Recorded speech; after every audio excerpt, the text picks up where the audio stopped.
Hey, good morning, guys. We're going to do a switch out on the PTO shafts here on the Case mx255 John Deere 4250. I was told that I didn't do a very good job explaining on how to remove the shafts. Now, on the 40 series, the 4020, this 4250, they come with two shafts. You need to back them up on a hill because once you pull the shaft out, you will lose oil. The newer series, the 76, are dry. Come with one shaft.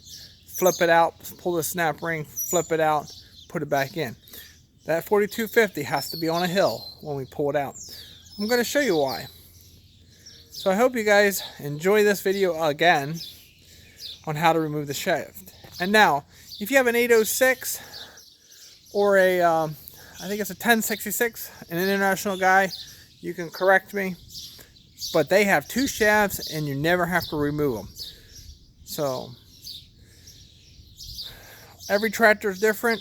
I have 4 tractors here at the moment sitting, and I'm going to go over and show you what the 8320 looks like. The 5075M is out in the field. We'll do that in another video when I have to switch these guys out again. But we're getting ready for baling, and I'm going to go ahead and show you how I switch it out. The John Deere just takes a pair of pliers. The MX takes a case with the shafts in it and a toolbox or a ratchet set. A little more complicated, the case, simple for the John Deere. And it should not take 2 guys to do this job. I'm going to do it with one hand and a camera or slash phone. Okay, up first is the Case mx255. Now this tractor has 3 different shafts. We got the 540, which is already in. And we're going to do step by step removing that. You can see it takes a little bit more stuff here to do that job. We have the small 1000, and then I have the big 1000. We're going to put the small 1000 back in for the big baler. And we need a ratchet. It's 11/16, I think, socket here. Let's make sure. Nope, 5/8. 5/8 socket. And that's what we need to go ahead and remove that shaft and change the shafts out. A little bit more of a process, but let's go back to the John Deere.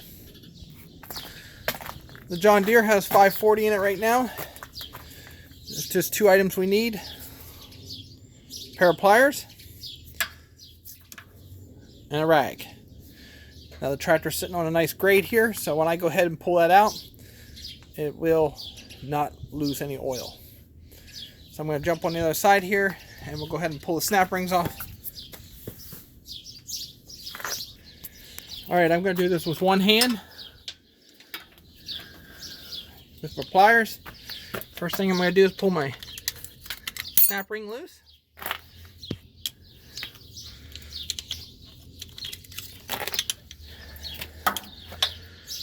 Now, get this hose out of my way. Snap rings off.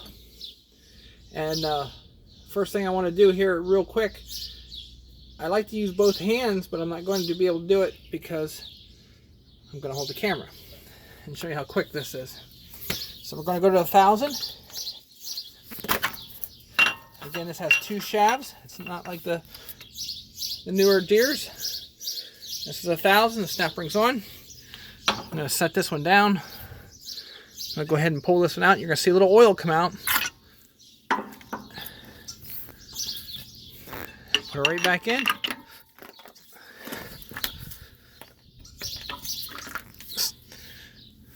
She's in. I'm going to grab my snap ring. Get down here so you can see.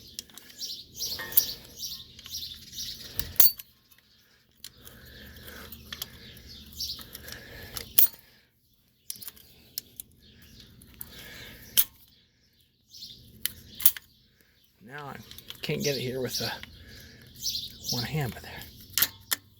And there she is. One hand, one snap ring, tight as could be. Gotta go ahead, put the 540 back in its storage. Again, snap ring, grab it, push it in.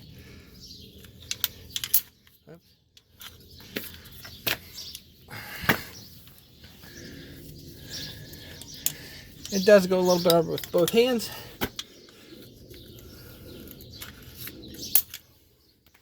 I'm going to grab that one with my other hand here. Just hang on.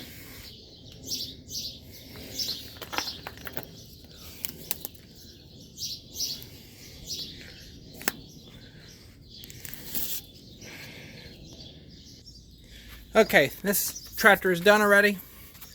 We have the 1000 in now. We pulled the 540 out. Snap ring's in. I just give it a little shake to make sure it's in. The 4020 and the 40 series tractors, they're in oil, so you will lose a little oil. So that's why I park it on a hill, so it leans forward. I lost a little bit more oil because I didn't use both hands, changing the amount. But now we're set up to 1000. Quick and easy process. Now we're going to go over to the mx255. And all you need is a nice half decent set of pliers to change PTO shafts. And the 4250, 4020, all your 40 series that have 2 shafts. So the older 4020s, they used to have a cover that goes over that shaft and protects it. As a 40 series, they don't have that anymore. So, all right, we're going to head over to the other tractor. Little longer process and a little more tools involved. Okay, I'm going to go ahead and remove the bolts, loosen them up.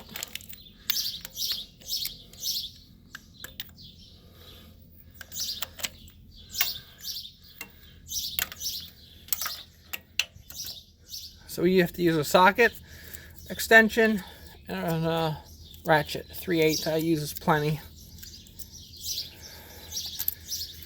We'll set our bolts here. Now, like I was saying, the 806s, 1066, they had 2 shafts. And I believe the 540 was in the bottom and the 1000 was up here. You just took your PTO shaft and put it up here. And then again, somebody can correct me if I'm not right on with that.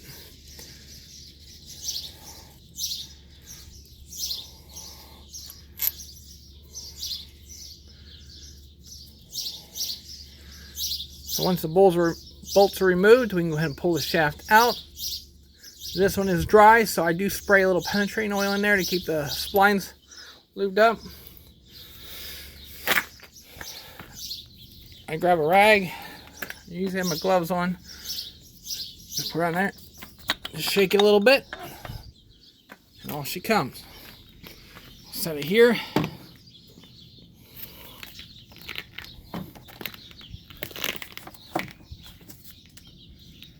Gonna grab my 1000 for the big baler. There it comes. See, the splines have a little rust on them, so I'm going to spray them down just a little bit before I put it in.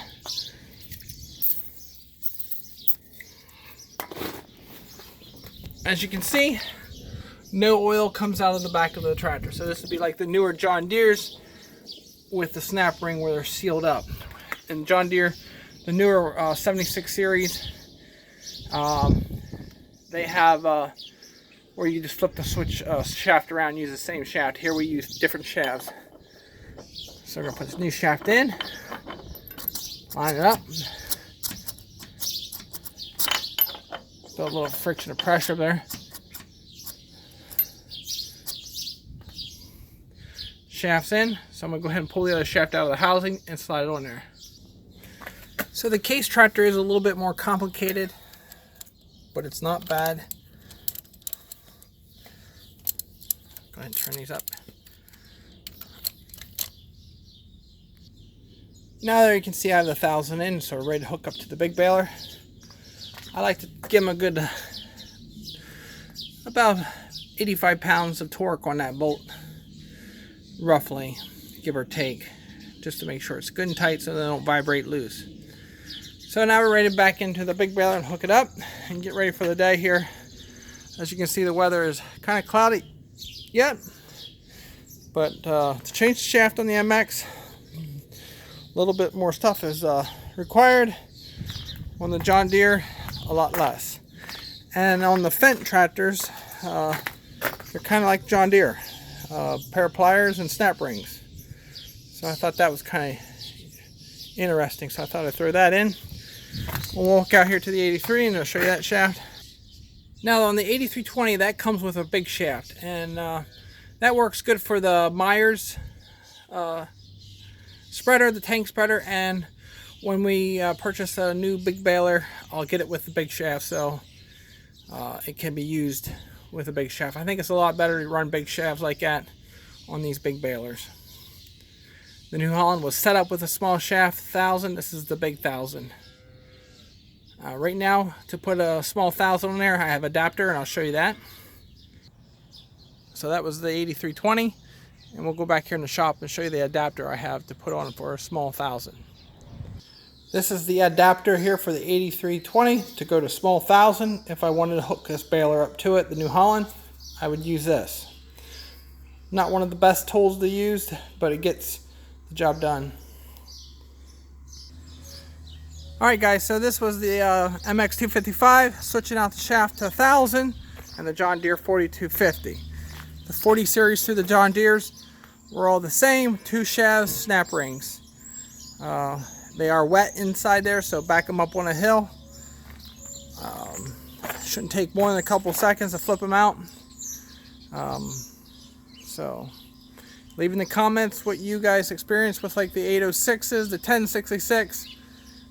I believe they both have double shafts, no taking them out. You just put the 1000 up, 540 down. And you guys can correct me on that and leave a comment. As always, have a great morning, and next video will be hooking up the big baler, and hopefully the sun comes out. Talk to you later.